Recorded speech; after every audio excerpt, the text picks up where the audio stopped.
He restored the rule of law when he put Jeff Sessions in as Attorney General. Our enemies now fear us again because he put General Mad Dog Mattis in charge of our military.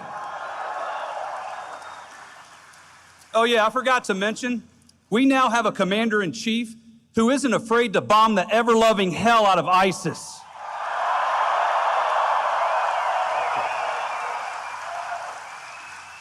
Now, I have a message for the New York Times, CNN, and MSNBC. Look, I get it. I know you don't want to be here. You thought you'd be covering President Hillary Clinton this year. Well, sorry about that, you're not. So get over it and join the men and women of the National Rifle Association in welcoming the 45th President of the United States, Donald Trump.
Introduction and for your tremendous work on behalf of our Second Amendment. Thank you very much.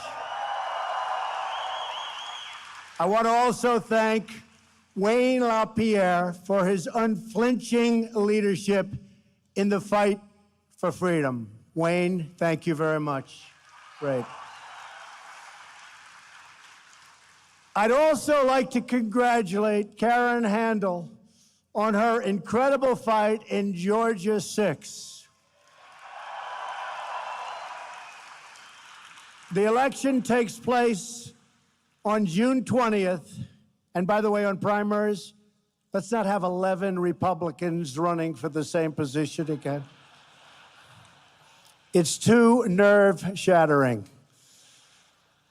She's totally for the NRA, and she's totally for the Second Amendment, so get out and vote. You know, she's running against someone who's going to raise your taxes to the sky, destroy your health care, and he's for open borders, lots of crime, and he's not even able to vote in the district that he's running in. Other than that, I think he's doing a fantastic job, right? So get out and vote for Karen. Also, my friend, he's become a friend because there's nobody that does it like Lee Greenwood. Wow.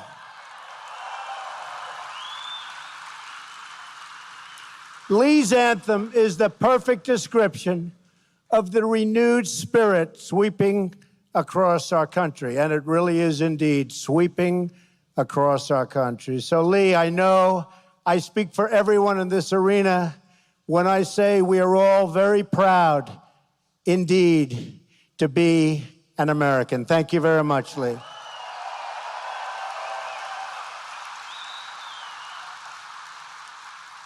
No one was more proud to be American than the beloved patriot, and you know who I'm talking about.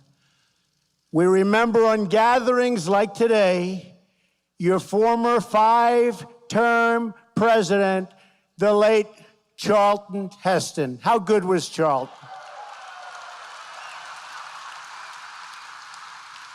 And I remember Charlton, he was out there fighting when maybe a lot of people didn't want to be fighting. He was out there for a long time. He was a great guy. And it's truly wonderful to be back in Atlanta and back with my friends at the NRA. You're my friends, believe me.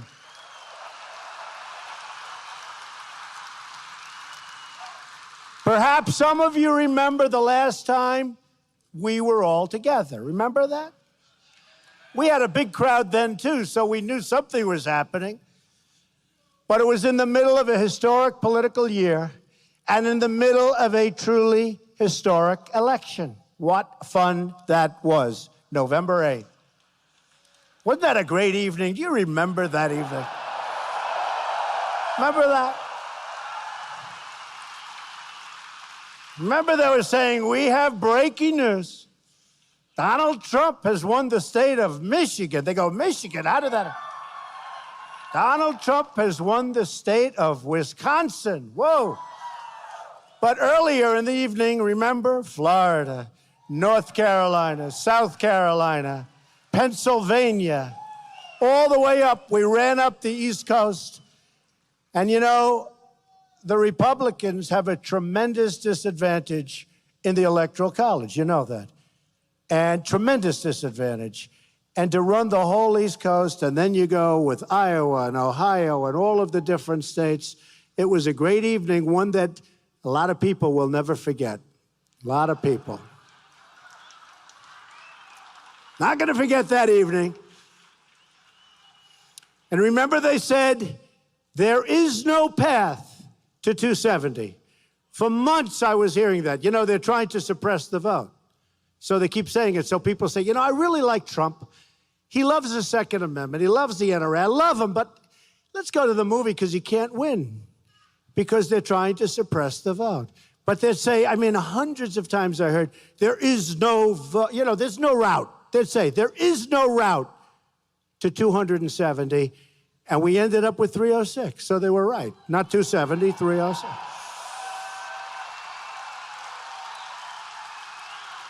That was some evening. Big sports fans said that was the single most exciting event they've ever seen. That includes Super Bowls and World Series and boxing matches.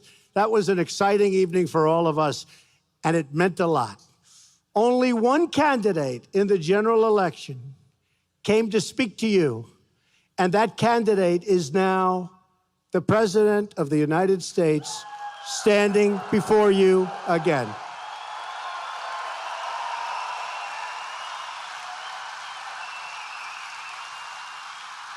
I have a feeling that in the next election, you're going to be swamped with candidates, but you're not going to be wasting your time. You'll have plenty of those Democrats coming over, and you're going to say, no, sir, no, thank you. No, ma'am, perhaps, ma'am. It may be Pocahontas. Remember that.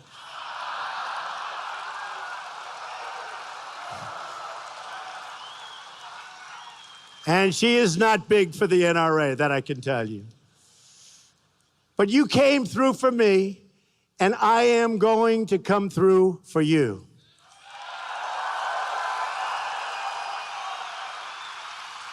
I was proud to receive the NRA's earliest endorsement in the history of the organization.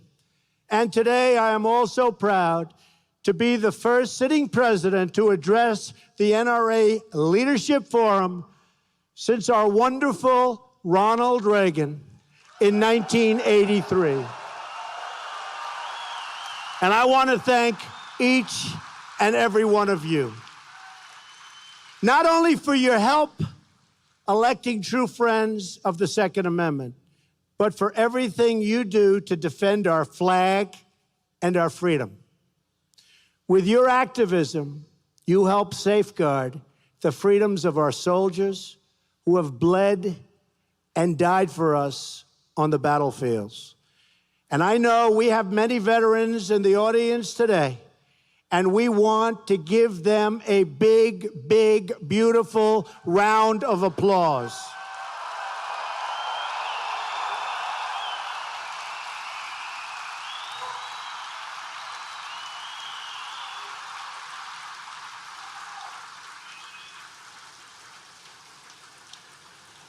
And like I promised, we are doing a really top job already.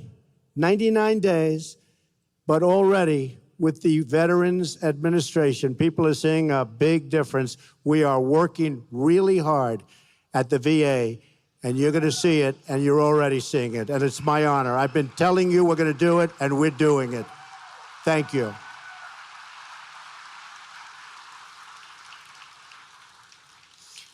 The NRA protects in our capitals and legislative houses the freedoms that our service members have won for us on those incredible battlefields. And it's been a tough fight against those who would go so far as to ban private gun ownership entirely. But I am here to deliver you good news. And I can tell you that Wayne and Chris have been fighting with me long and hard to make sure that we were with you today, not somebody else with an empty podium, because believe me, the podium would have been empty. They fought long and hard, and I think you folks cannot thank them enough. They were with us all the way, right from the beginning. But we have news that you've been waiting for a long time. The 8-year assault on your Second Amendment freedoms has come to a crashing end.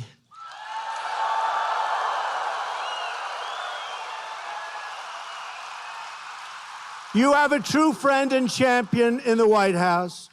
No longer will federal agencies be coming after law-abiding gun owners. No longer will the government be trying to undermine your rights and your freedoms as Americans. Instead, we will work with you by your side. We will work with the NRA to promote responsible gun ownership, to protect our wonderful hunters and their access to the very beautiful outdoors. You met my son. I can tell you, both sons, they love the outdoors. Frankly, I think they love the outdoors more than they love, by a long shot, Fifth Avenue, but that's okay. And we want to assure you of the sacred right of self-defense for all of our citizens. When I spoke to this forum last year, our nation was still mourning the loss of a giant, a great defender of the Constitution, Justice Antonin Scalia.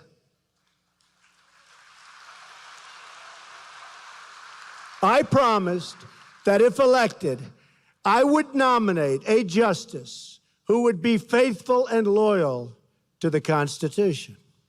I even went one step further and publicly presented a list of 20 judges from which I would make my selection. And that's exactly what we did. And by the way, I want to thank really Heritage, and I want to thank also all of the people that worked with us. Where's Leo? Is Leo around here? Where is he? He's got to be here. Where is he? He has been so good. But and also from Heritage, Jim DeMint, it's been amazing. I mean, those people have been fantastic. They've been real friends. The Federalist people, where are they? Are they around here someplace? They really helped us out. I kept my promise, and now, with your help, our brand new justice, and he is really something very special, Neil Gorsuch, sits on the bench of the United States Supreme Court. For the first time in the modern political era, we have confirmed a new justice in the first 100 days.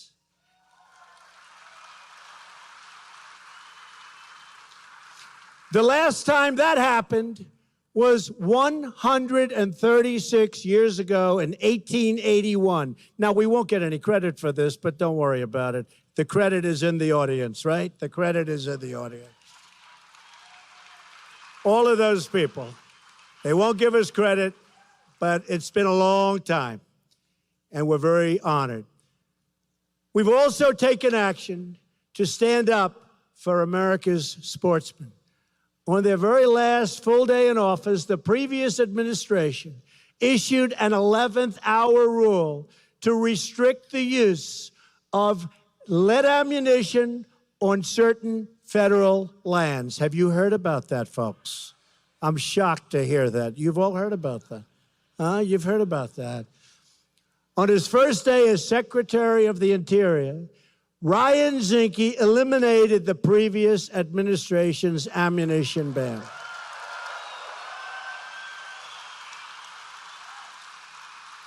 He's going to be great. Ryan's going to be great. We have also moved very quickly to restore something gun owners care about very, very much. It's called the rule of law.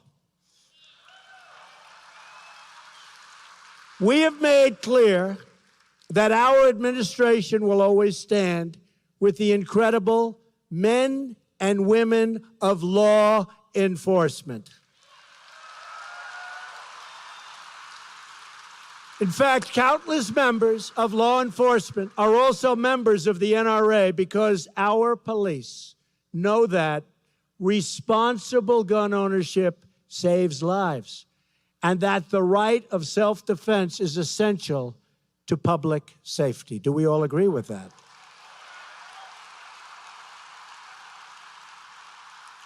Our police and sheriffs also know that when you ban guns, only the criminals will be armed.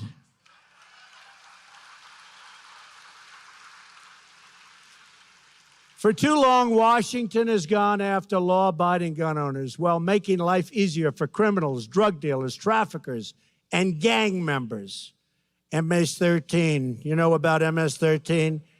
It's not pleasant for them anymore, folks. It's not pleasant for them anymore. That's a bad group. Not pleasant for MS-13.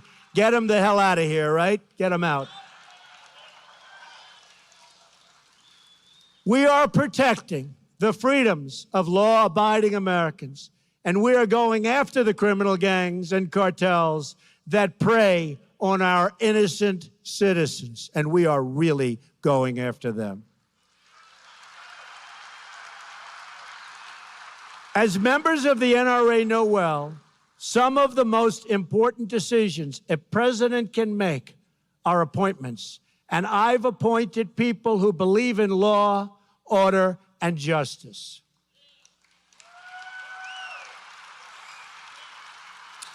That is why I have selected as your Attorney General, number one, a really fine person, a really good man, a man who has spent his entire career fighting crime, supporting the police, and defending the Second Amendment. For the first time in a long time, you have a pro-Second Amendment, tough on crime Attorney General, and his name is Jeff Sessions.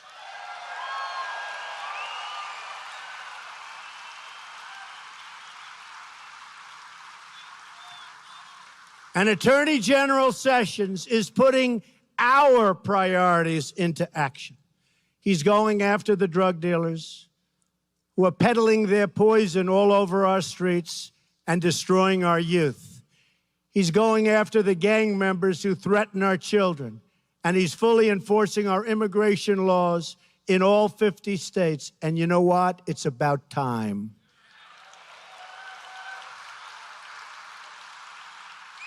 Heading up the effort to secure America's borders is a great military general, a man of action, Homeland Security Director John Kelly.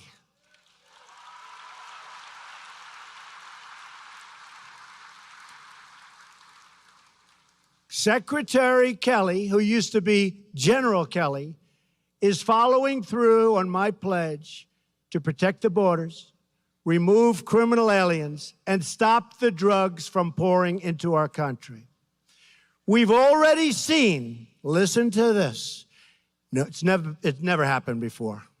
People can't even believe it. And by the way, we will build the wall no matter how low this number gets or how high this stuff. Don't even think about it. Don't even think about it. You know, they're trying to use this number against us. because we've done so unbelievably at the borders already. They're trying to use it against us, but you need that wall to stop the human trafficking, to stop the drugs, to stop the wrong people. You need the wall. But listen to this. We've already seen a 73% decrease, never happened before, in illegal immigration on the southern border since my election. 73%.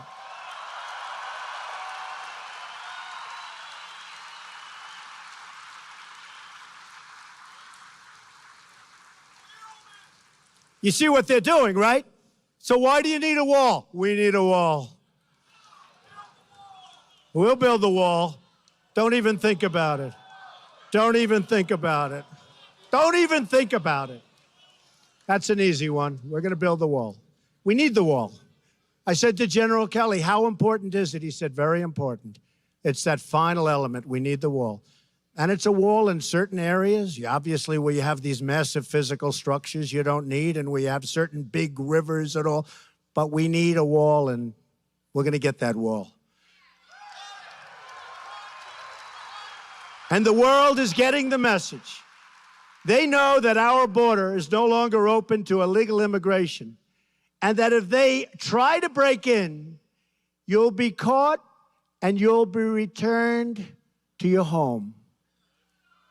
You're not staying any longer. And if you keep coming back illegally after deportation, you will be arrested, prosecuted, and you will be put behind bars. Otherwise, it'll never end.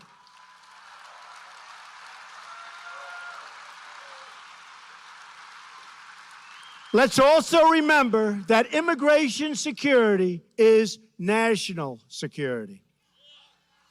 We've seen the attacks from 9/11 to Boston to San Bernardino. Hundreds of individuals from other countries have been charged with terrorism-related offenses in the United States. We spend billions and billions of dollars on security all over the world, but then we allow radical Islamic terrorists to enter right through our front door. That's not going to happen anymore.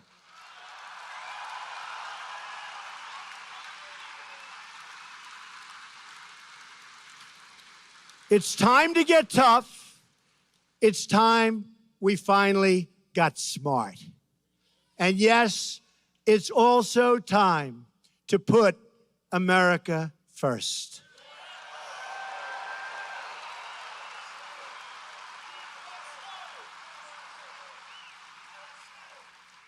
And perhaps I see all of those beautiful red and white hats. But we will never forget our favorite slogan of them all, make America great again. Right? Keeping our communities safe and protecting our freedoms also requires the cooperation of our state leaders. We have some incredible pro-Second Amendment governors here at the NRA conference, including Governor Scott of Florida. Where's Governor Scott? Where is he? Great guy, doing a great job. Governor Bryant of Mississippi, what a wonderful place. Governor Bryant is here. Thank you. Governor Deal of Georgia.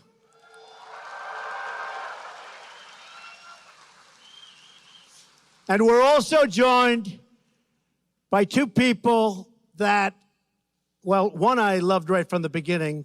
The other one I really liked, didn't like, and now like a lot again. Does that make sense? Senator David Perdue, he was from the beginning, and Senator Ted Cruz, like, dislike, like. Where are they? Good guys.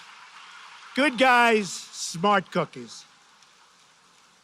Each of these leaders knows that public officials must serve under the Constitution, not above it. We all took an oath to preserve, protect, and defend the Constitution of the United States, and that means defending the Second Amendment.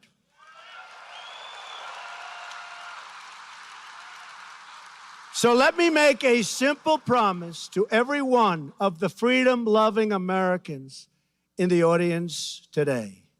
As your president, I will never, ever infringe on the right of the people to keep and bear arms. Never, ever.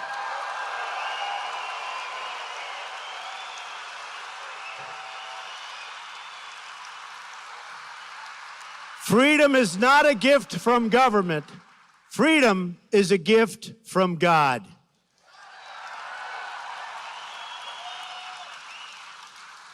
It was this conviction that stirred the heart of a great American patriot. On that day, April 242 years ago, it was the day that Paul Revere spread his Lexington alarm, the famous warning that the British are coming, the British are coming, right? You've all heard that, right? The British are coming. Now we have other people trying to come, but believe me, they're not going to be successful, that I can tell. Nothing changes, right, folks? Nothing changes. They are not going to be successful. There'll be serious hurt on them, not on us. Next came the shot, heard round the world, and then a ragtag army of God-fearing farmers, frontiersmen, shopkeepers, merchants that stood up to the most powerful army at that time on earth, the most powerful army on earth. But we sometimes forget what inspired those everyday farmers and workers in that great war for independence. Many years after the war, a young man asked Captain Levi Preston, aged 91, why he fought alongside his neighbors at Concord. Was it the Stamp Act? Was it the tea tax? Was it a work of philosophy? No, the old veteran replied. Then why, he was asked. Young man, the captain said, what we meant in going for those redcoats was this. We always had governed ourselves, and we always meant to govern ourselves.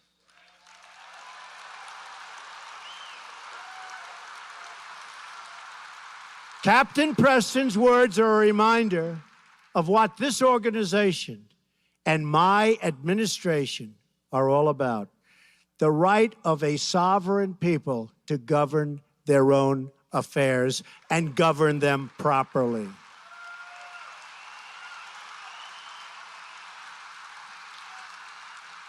We don't want any longer to be ruled by the bureaucrats in Washington or in any other country for that matter. In America, we are ruled by our citizens.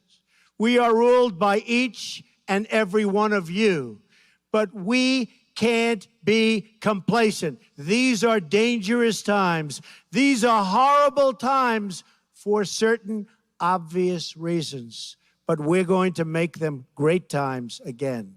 Every day, we are up against those who would take away our freedoms, restrict our liberties, and even those who want to abolish the Second Amendment. We must be vigilant, and I know you are all up to the task. Since the first generation of Americans stood strong at Concord, each generation to follow has answered the call to defend freedom in their time. That is why we are here today, to defend freedom for our children, to defend the liberty of all Americans, and to defend the right of a free and sovereign people to keep and bear arms.